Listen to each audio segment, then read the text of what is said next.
See what I mean, Walter? Sure, I got good eyesight.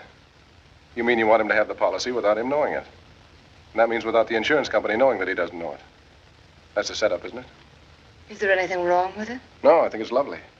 Then if some dark, wet night that crown block did fall on him... What crown block? Only sometimes it can't quite make it on its own. It has to have a little help. I don't know what you're talking about. Of course, it doesn't have to be a crown block. It can be a car backing over and we could fall out of the upstairs window. Any little thing like that, just so it's a morgue job. Are you crazy? Not that crazy. Goodbye, Mrs. Dietrichson. What's the matter? Look, baby, you can't get away with it.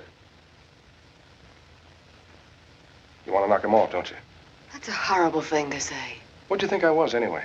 The guy that walks into a good-looking dame's front parlor and says, "Good afternoon, I sell accident insurance on husbands." You got one that's been around too long, one you'd like to turn into a little hard cash? Just give me a smile and I'll help you collect? Boy, what a dope you must think I am. I think you're rotten. I think you're swell, so long as I'm not your husband. Get out of here. You bet I'll get out of here, baby. I'll get out of here, but quick.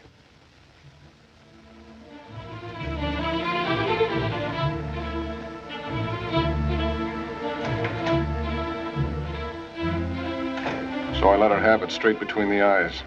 She didn't fool me for a minute, not this time. I knew I had hold of a red-hot poker, and the time to drop it was before it burned my hand off.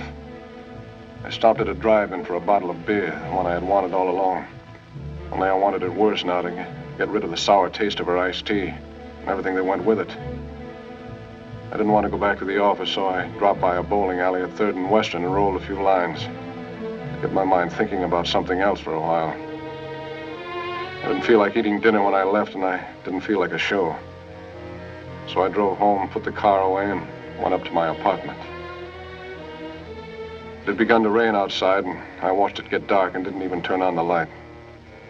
That didn't help me either. I was all twisted up inside, and I was still holding on to that red-hot poker.